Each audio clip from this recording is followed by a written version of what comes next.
January 6, 1944, 8th Air Force Headquarters, High Wycombe, England. Major General Jimmy Doolittle stood in the office of Major General William Kiptainer, commander of the 8th Fighter Command, when something on the wall caught his attention. A sign hung prominently above Kiptainer's desk, its message clear and simple. The first duty of 8th Air Force fighters is to bring the bombers back alive. Doolittle read it twice, then turned to Kiptainer. "That sign needs to come down," he said quietly. "It is wrong." Within hours, a new sign replaced it. The first duty of 8th Air Force fighters is to destroy German fighters. This moment would mark one of the most consequential tactical decisions of World War II. A complete reversal of fighter doctrine that would shatter the Luftwaffe within weeks. What bomber crews initially called suicide and what some commanders labeled reckless would prove to be the strategic masterstroke that won air supremacy over Europe. The mathematics of aerial warfare were about to be rewritten not through technological innovation alone, but through one general's willingness to sacrifice doctrine for results. The crisis had been building for months. On October 14, 1943, 291 American B-17 bombers launched the second raid on Schweinfurt, deep in the heart of Germany. The target was critical: ball-bearing plants that produced components essential for German war production. The Americans reached the target and dropped their bombs with devastating accuracy. But the cost was catastrophic. 60 bombers failed to return. Another 17 were damaged beyond repair, 600 men dead or missing in a single afternoon. American bomber crews faced odds that made completing a required 25-mission tour statistically unlikely. During the worst periods of 1942 and 1943, survival rates fell to between 25 and 35%. Lieutenant Robert Morgan, pilot of the famous Memphis Belle, one of the few crews to complete their tour, wrote in his diary that night, "We are being slaughtered. The fighters turn back at the German border, and we fly on alone into hell. The forts protect themselves well, but it is not enough. We need the fighters to go all the way with us, or we need to stop flying." The German fighters had developed devastatingly effective tactics. They would form up beyond the range of Allied escort fighters, then attack in mass formations. Head-on passes through bomber formations where closing speeds exceeded 600 mph gave American gunners mere seconds to react. Fighters equipped with 30 mm cannons and air-to-air rockets could destroy a B-17 with a single hit. The problem was simple. American escort fighters P-30As and P-47 Thunderbolts lacked the range to accompany bombers to distant targets. Over Schweinfurt, the escorts had turned back 300 mph from the target. The bombers continued alone, fighting for their lives against German fighters that could attack with impunity. General Henry Arnold, commanding general of the United States Army Air Forces, issued an ultimatum in December 1943. Unless the German Air Force is destroyed, Operation Overlord, the planned invasion of Normandy cannot proceed. American bombers cannot continue to sustain such losses. Find a solution or the strategic bombing campaign ends. The solution arrived in November 1943 in the form of a sleek silver fighter that would change everything. The North American P-51 Mustang, powered by a Packard-built Rolls-Royce Merlin engine producing 1695 horsepower at war emergency power, possessed capabilities that seemed almost impossible. With drop tanks, the Mustang could escort bombers 1,600 up to any target in Germany and back. It cruised at 437 mph faster than any German fighter. At altitude, where the thin air challenged most engines, the Mustang's two-stage supercharged Merlin thrived. The fighter could reach 41,000 ft and fight effectively at heights where Mess and Wolves struggled. Captain Chuck Jerger, flying P-51s with the 357th Fighter Group, described the aircraft's impact in his combat report. "The P-51 is faster, climbs better, and turns tighter than anything the Germans have. For the first time, we have an aircraft that can go anywhere the bombers go and fight when we get there. This changes everything." But having the range to escort bombers all the way to target was only half the solution. The tactical employment of those escorts would determine victory or defeat. Under the previous doctrine, fighters flew in tight formation around bomber streams, staying within sight of their charges at all times. If German fighters attacked, American escorts would engage them, but only long enough to drive them off before returning to close formation. The priority was always defensive protection. This defensive posture created a fatal dynamic. German pilots could choose the time and place of attack. They massed beyond visual range, dove through the bomber formation at maximum speed, inflicted casualties, then escaped before American fighters could effectively counterattack. The escorts reacted to German initiative but never seized it. Major General Ira Eker, the outgoing commander of 8th Air Force, had institutionalized this defensive doctrine. Eker, a bomber pilot himself, genuinely believed the bombers could protect themselves with interlocking fields of fire from their machine guns. Fighters existed to supplement that protection, not replace it. Jimmy Doolittle saw the situation differently. Doolittle was not a bomber pilot. He was a fighter pilot, test pilot, and racing champion who held a doctorate in aeronautical engineering from MIT. He understood aircraft performance in ways few others did. More importantly, he understood tactical dynamics. The raid that made Doolittle famous, the April 18, 1942 strike on Tokyo by 16 B-25 bombers launched from the carrier Hornet, had been audacious, technically difficult, and strategically brilliant. Doolittle had received the Medal of Honor for personally leading that mission. Now he commanded 8th Air Force with a mandate from General Arnold to solve the fighter problem. On January 6, 1944, his first full day in command, Doolittle met with General Kiptner and issued his revolutionary order. Fighters were no longer to stay defensively close to bombers. Instead, they would fly ahead of the bomber stream, ranging up to 50 mi forward and 25 mi to either side, actively hunting German fighters. After bombers completed their attacks and turned for home, American fighters would not return with them.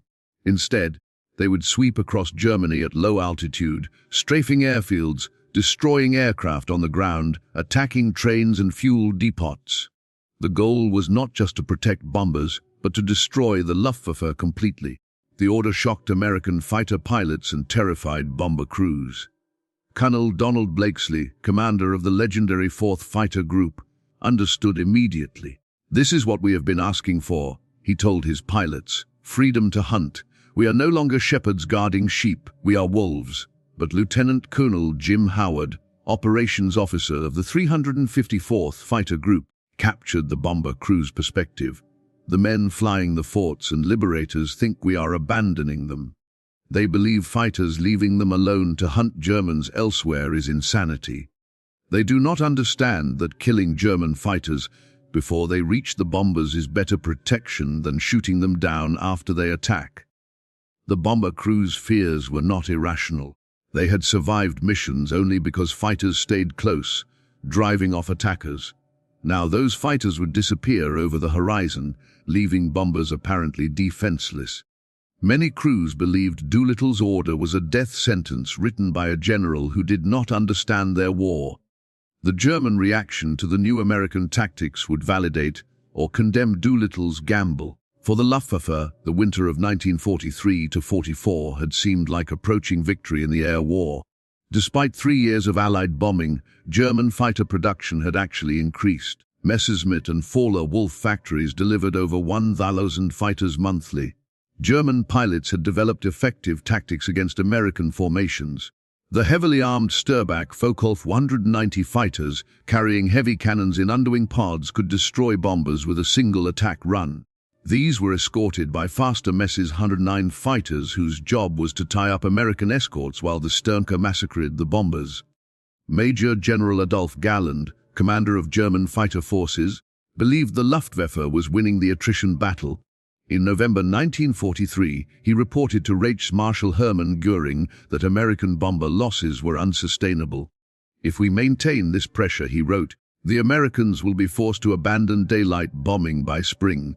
But Galland's analysis contained a fatal blind spot. He focused on aircraft production numbers while overlooking pilot attrition. Germany was building fighters faster than the Allies could destroy them on the ground or in factories. But Germany could not replace experienced pilots at anywhere near the rate they were being killed in combat. In 1943, the Luftwaffe lost nearly 3,000 fighter pilots killed, wounded, or missing. Training time for new pilots had been cut from 250 hours to 150 hours to meet demand. New German pilots were entering combat with barely enough skill to fly their aircraft, let alone fight effectively against experienced American aviators. Feldwebel Hans Dammers, a Mrs. 109 pilot with 8 victories, wrote to his brother in January 1944 describing the problem. The new pilots last 3, maybe 4 missions before they are killed. They do not know how to dogfight. They cannot work with their wingmen. They freeze when attacked. We veterans must protect them while also fighting the Americans. It is becoming impossible. The weather in early 1944 delayed the test of Doolittle's new tactics. Winter storms grounded bombers for days at a time. But on January 29th, when over 800 bombers launched against Frankfurt, the new American fighter tactics debuted. P-51 Mustangs from the 357th Fighter Group roared ahead of the bomber stream at 28,000 ft, flying in loose formations that maximized visibility and reaction time. They were not tied to specific bomber boxes. Instead, they hunted anywhere German fighters might appear. Near Bonn, the American fighters spotted a formation of 50 Mes-19s climbing to intercept the bombers. Instead of waiting for the Germans to attack, the Mustangs dove on them. The Germans, expecting to attack bombers at their leisure, suddenly found themselves fighting for their lives against fighters with superior speed and altitude advantage. The combat lasted 8 minutes. 13 German fighters fell. 2 Mustangs were damaged, but both returned to base. The remaining German formation scattered and never reached the bombers. Captain Don Blakesley, leading the 4th Fighter Group on a similar mission that day, described the new tactics effect. We caught 20 Falk Wolves forming up over Cologne. They were slow, heavy with ammunition and fuel, climbing to attack the bombers. We had speed, altitude, and surprise. It was a slaughter. We destroyed 11 before the rest could escape. This is how you win a war. The bomber crews flying over Frankfurt that day noticed something remarkable. German fighter attacks, which usually began far from the target and continued throughout the bomb run, barely materialized. A few isolated attacks occurred, but the mass formations that had devastated previous raids never appeared. The new fighter tactics had intercepted them first, but the true test came in February 1944 with Operation Argument, soon known as Big Week. General Karl Spaatz, commanding United States Strategic Air Forces in Europe, designed the operation as bait. American bombers would strike German aircraft factories in targets so important the Luftwaffe would have no choice but to defend them with everything available. The goal was not primarily to destroy the factories, though that would be useful. The goal was to force the Luftwaffe into a decisive battle of attrition against American fighters that now outnumbered, outperformed, and outfought their German opponents. February 20th, 1944. Clear skies over Germany for the first time in weeks.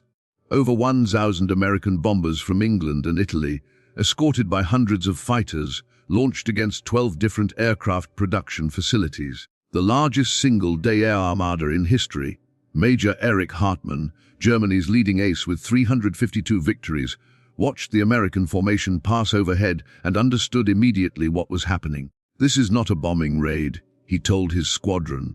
"This is a fighter battle with bombers as the excuse. They want us to come up and fight, and we have no choice."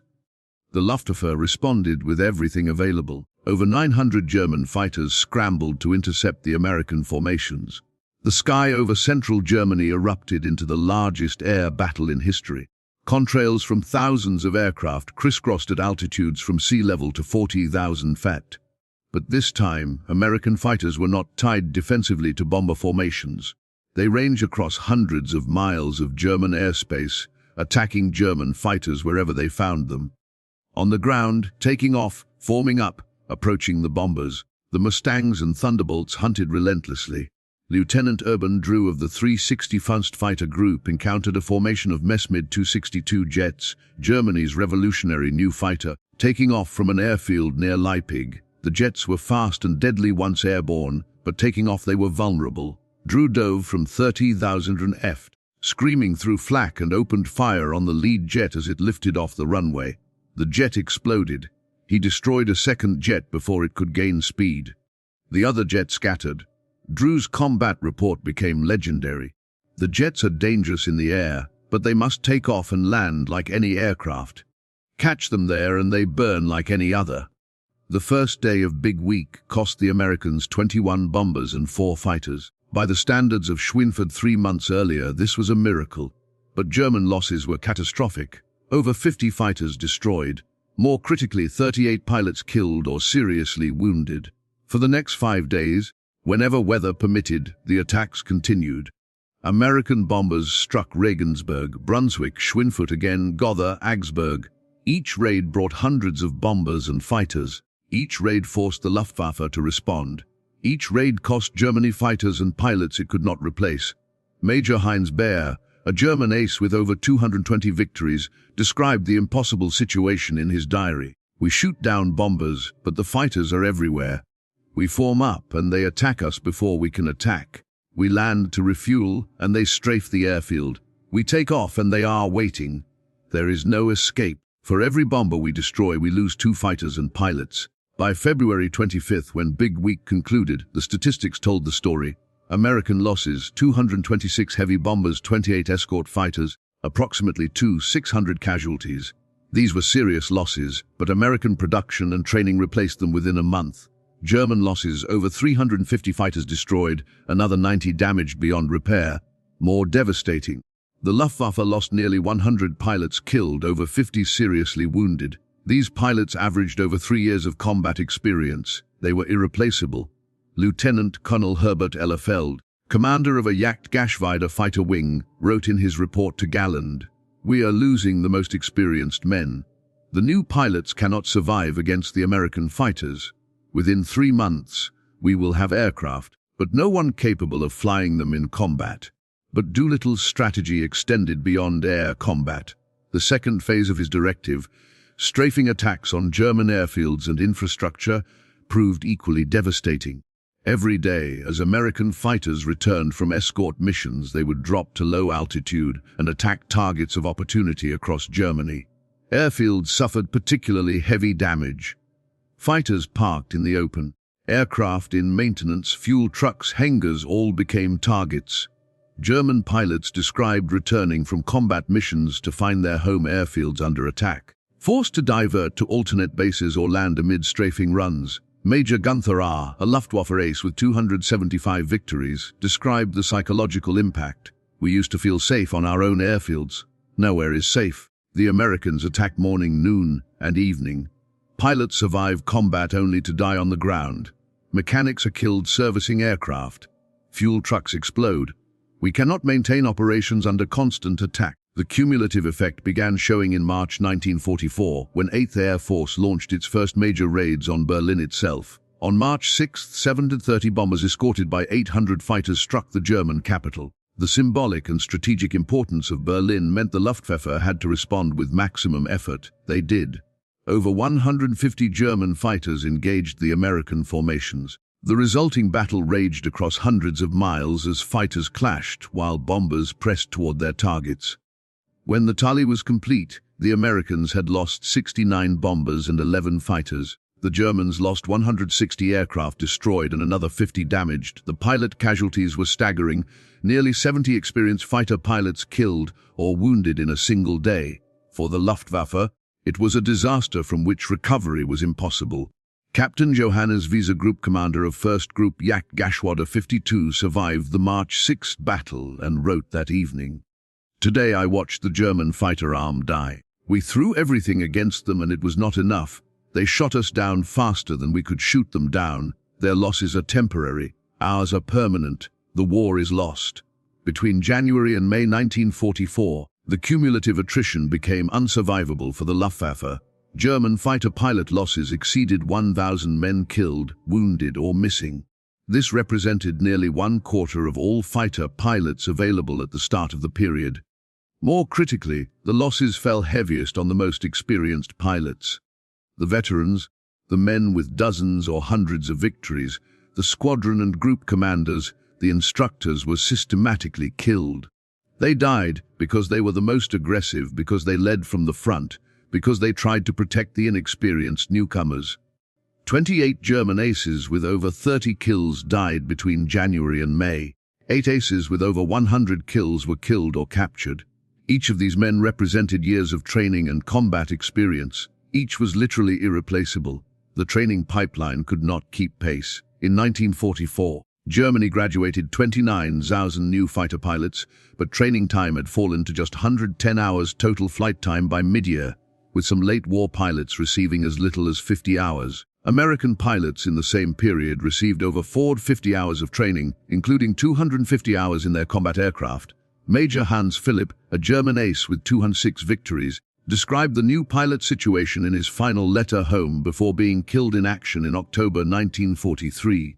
The boys arrive at the squadron, unable to fly formation properly. They do not understand tactical principles. They panic under fire. In combat with experienced American pilots flying superior aircraft, they survive one, maybe two missions, then they die. We cannot teach them fast enough. There is no time. The disparity in aircraft production told another part of the story. In the first 6 months of 1944, American factories produced over 22,000 fighter aircraft. German factories, despite dispersal efforts to evade bombing, produced 9,000 fighters. The numerical advantage alone was overwhelming, but the qualitative advantage made the disparity decisive. The P-51 Mustang was simply superior to the Messerschmitt 109 and Focke-Wulf 190 in most combat situations. It was faster, had better range, superior high-altitude performance, and equal or better maneuverability. Colonel Hubert Zieker, commanding the 56th Fighter Group flying P-47 Thunderbolts, noted the combined effect. We have more fighters, better trained pilots, better tactics, and unlimited fuel and ammunition. The Germans have brave men flying good aircraft they cannot keep supplied or properly maintained. Courage cannot overcome such disadvantage forever. By April 1944, the transformation was complete. German fighter strength measured in operational aircraft and pilots had fallen to less than 60% of January levels. More importantly, the quality of the force had declined catastrophically. The veteran formations that had savaged bomber raids in October 1943 no longer existed. The new Luftwaffe consisted largely of inexperienced pilots flying aircraft with insufficient fuel, inadequate ammunition, and minimal maintenance. They faced American formations that grew larger and more confident with each mission. On May 8, 1944, 8th Air Force dispatched nearly 900 bombers to attack oil refineries and marshalling yards across Germany. Over 750 escort fighters accompanied them. Not a single German fighter rose to intercept. The Luftwaffe for the first time conceded the sky without a fight. General Galland reported to Göring that day, "The fighter force is destroyed. We have aircraft but cannot fly them for lack of fuel. We have pilots but most cannot fight effectively.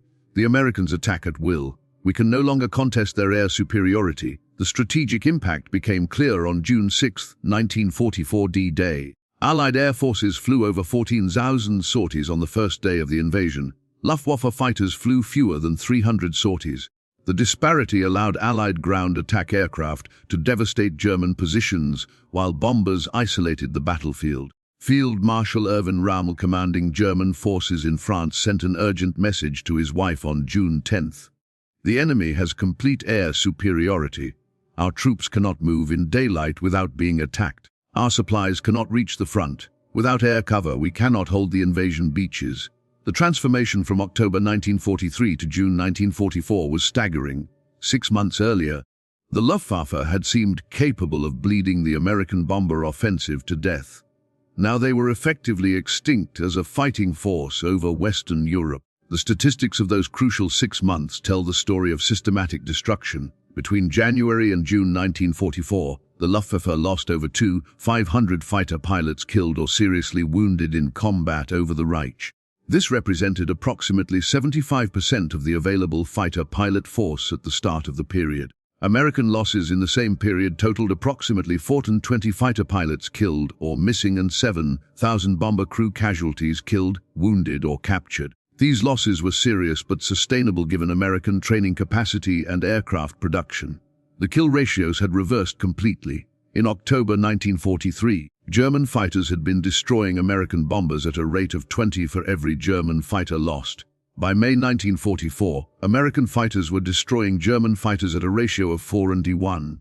But beyond the numbers, the psychological transformation was equally complete. German pilots who had entered 1944 confident of victory now flew missions expecting to die. American pilots who had feared German fighters now hunted them aggressively. Captain Don Gentile of the 4th Fighter Group, who finished the war with approximately 20 aerial victories, described the change. In January, we were glad when the Germans did not attack. By March, we were disappointed when they ran away.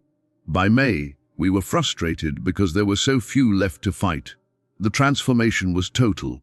The success of Doolittle's strategy vindicated his gamble, but created an interesting historical irony. His decision, initially opposed by many bomber commanders as reckless abandonment, had actually saved the bombing campaign. By destroying German fighters before they could attack bombers, aggressive fighter tactics proved more protective than defensive escorts ever could be. General Spaht acknowledged this in a June 1944 assessment.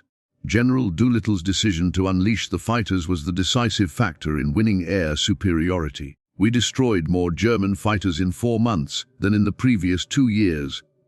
The key was allowing fighters to hunt rather than forcing them to defend. Major General Frederick Anderson, who had succeeded Ecker as commander of bomber operations, admitted his initial opposition had been wrong. I believed keeping fighters close to bombers was the only way to protect them. I was wrong. Killing enemy fighters before they attack is far more effective than killing them during attacks. General Doolittle understood this. I did not.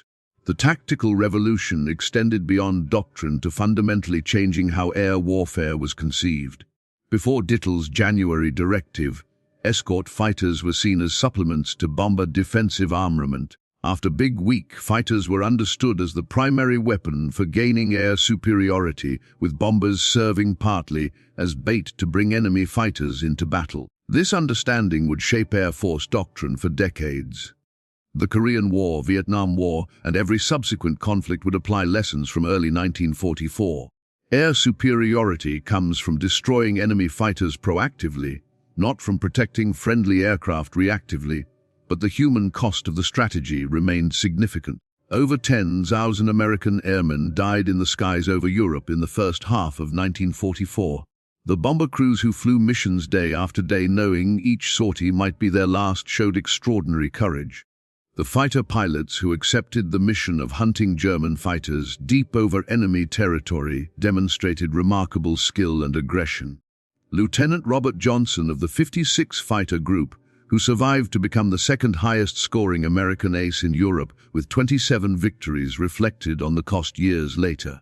We talk about tactics and strategy and numbers, but what really happened was thousands of young men climbed into aircraft every day and flew into combat knowing many would not return.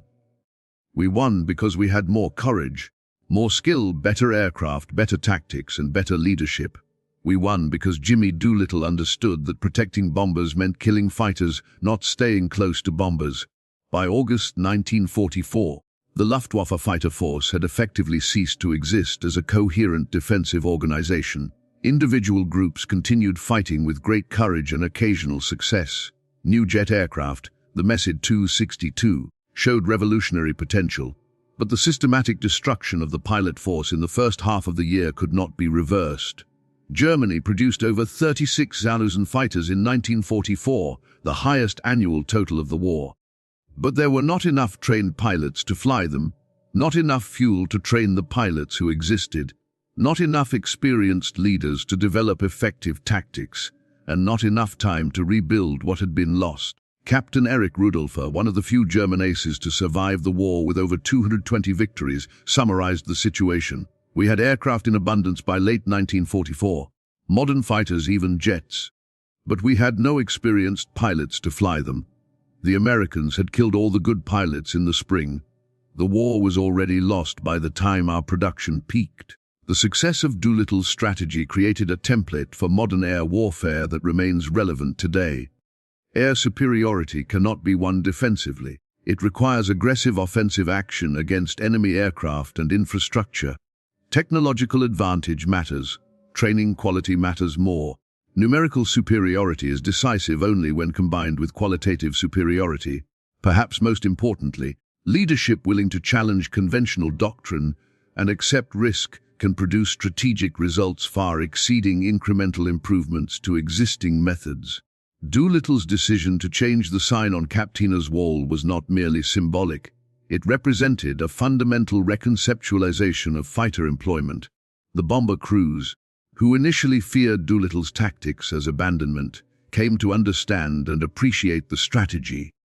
Technical Sergeant Andy Rooney, a Stars and Stripes reporter who flew bombing missions to cover the air war, wrote in June 1944, "The fighter pilots saved us by leaving us." This sounds paradoxical, but it is true. When they flew close, the Germans attacked anyway. When they flew ahead and hunted, the Germans could not reach us. The best defense was a good offense. General Doolittle understood this. We did not. He was right.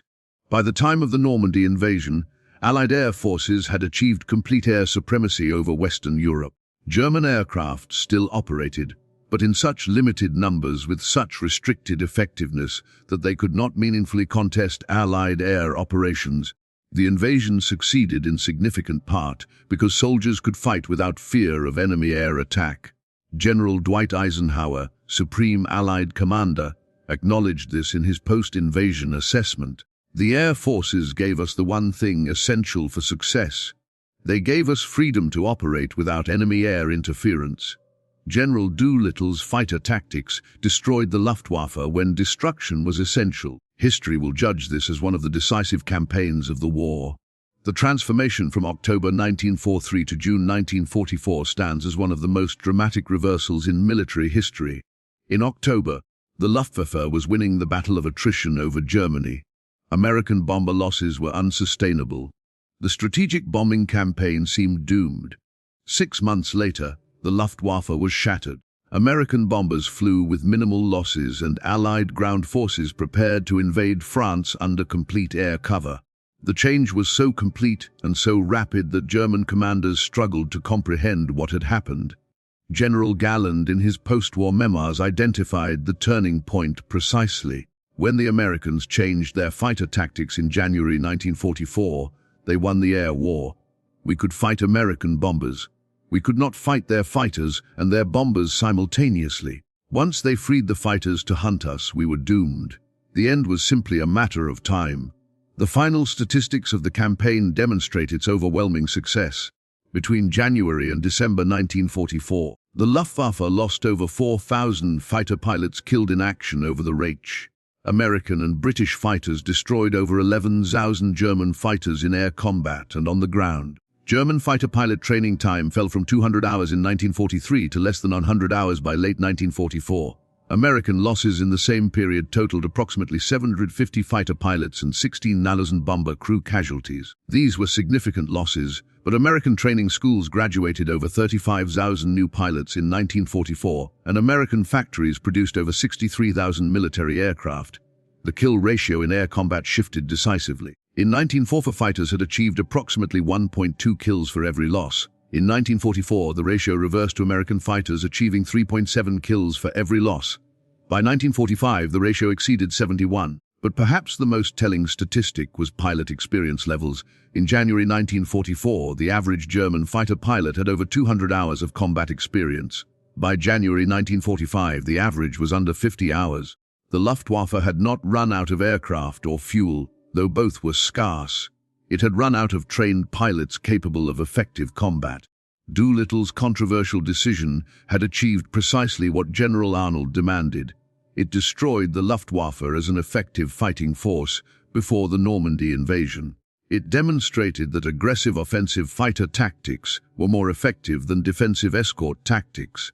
It proved that winning air superiority required killing enemy fighters, not merely protecting friendly bombers. The human cost was high. Over 26,000 American airmen died in the skies over Europe during World War II. More fatalities than the entire United States Marine Corps suffered in the Pacific. The 8th Air Force alone suffered over 47,000 casualties. These men achieved air superiority through courage, skill, and sacrifice. For the German fighter pilots, the campaign was catastrophic. Thousands of young men, many still teenagers, climbed into cockpits, knowing survival was unlikely. They fought with courage and skill against overwhelming odds until death claimed them. The aces, the veterans, the squadron leaders, nearly all died in combat or were captured. Few survived the war. Major Erich Hartmann, the war's leading ace with 352 victories, survived only because he fought primarily on the Eastern Front. After the war, He acknowledged what had happened in the West. The Americans destroyed the Luftwaffe over Germany in 1944. They had better aircraft, more aircraft, better trained pilots, and superior tactics. We fought bravely, but we were overwhelmed. General Doolittle's strategy was brilliant. It cost us everything. In January 1944, when Doolittle ordered that sign changed in Kiptina's office, many believed it was madness. By June, it was recognized as genius. The first duty of fighters was indeed to destroy enemy fighters. Everything else followed from that principle. The Berlin raids, the destruction of German infrastructure, the protection of ground forces during the invasion, all became possible because American fighters had systematically destroyed the Luftwaffe in 4 months of intensive combat. What had seemed reckless proved to be the only path to victory. 70 years later, when military historians analyzed the air campaign over Europe, they consistently identified Doolittle's January directive as the turning point. One decision, one change in tactics, one general's willingness to challenge doctrine transformed the air war completely. The bombers returned safely, not because fighters stayed close to them, but because fighters destroyed German fighters before they could attack. The counterintuitive truth that offensive action provides better protection than defensive posture became doctrine. Air forces worldwide learned the lesson. Control of the air comes from destroying enemy aircraft aggressively, not from defending friendly aircraft reactively. Lieutenant General James Doolittle retired from the Air Force in 1946, having commanded 8th Air Force, 15th Air Force, and 12th Air Force during the war. He received numerous decorations, including the Medal of Honor, multiple Distinguished Service Medals, and honorary knighthood from Britain. But of all his achievements, he considered the fighter directive his most significant decision.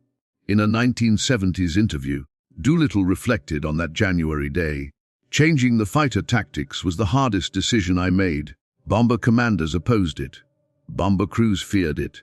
Some fighter pilots thought it was suicide. But I knew from my own experience as a fighter pilot that offensive action wins air battles. You cannot win by defending. You win by attacking. The losses were terrible, but they would have been worse under defensive tactics. We won because we accepted risk and attacked aggressively. The sign that Doolittle ordered removed from Kiptina's wall in January 1944 now resides in the National Museum of the United States Air Force in Dayton, Ohio. Next to it hangs the replacement sign. Together they tell the story of a tactical revolution that won air supremacy in Europe. For bomber crews who survived the war, many credited Doolittle's decision with their survival. They had initially opposed the change, believing fighters leaving them to hunt Germans elsewhere was abandonment. Experience taught them otherwise. The best way to protect bombers was to destroy enemy fighters before they could attack. For the Luftwaffe, Doolittle's directive was the beginning of the end. In October 1943, they had been winning the air war of attrition. 6 months later, they were destroyed as an effective force.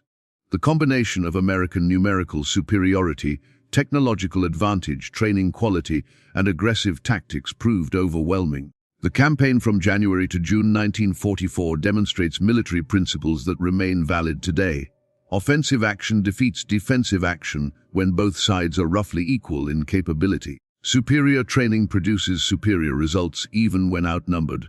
Technological advantage combined with tactical innovation creates decisive superiority. Leadership willing to challenge doctrine and accept risk achieves strategic results. But most importantly, winning air superiority requires destroying enemy fighters, not protecting friendly aircraft. This counterintuitive truth, understood by Doolittle and proven in combat over Germany in 1944, remains the foundation of air combat doctrine worldwide. The story of how one general's order to change a sign on a wall led to the destruction of the Luftwaffe in weeks is ultimately a story about understanding the fundamental nature of air combat. Doolittle understood that fighters are offensive weapons whose primary purpose is killing enemy fighters. Using them defensively wastes their potential and surrenders initiative to the enemy. The bomber crews who initially feared his tactics came to understand their wisdom. The German pilots who opposed those tactics learned their effectiveness too late, and military aviation learned lessons that would shape air warfare for generations. On June 6, 1944, when Allied forces stormed the beaches of Normandy under clear skies free of German aircraft, the success of Doolittle's strategy was complete. The Luftwaffe, which had terrorized Europe for 5 years, which had destroyed air forces from Poland to France, which had bombed London into rubble, was nowhere to be seen. American and British fighters had hunted them to extinction. A single tactical decision, a single change in doctrine, a single general's willingness to challenge conventional wisdom had achieved what years of bombing could not. The Luftwaffe was destroyed not by attacking factories, but by attacking fighters. Not by defending bombers, but by hunting aggressively. Not by playing defensive, but by seizing the offensive. The sign came down on January 6, 1944. 6 months later, the Luftwaffe was finished. The connection between those two events is direct, measurable, and undeniable. One general's reckless strategy had destroyed the enemy air force in weeks, won air supremacy over Europe, and ensured the success of the invasion that would liberate the continent. History would judge Jimmy Doolittle's decision to change fighter tactics as one of the most consequential command decisions of World War II, not because it was complex or technically sophisticated, but because it was fundamentally correct.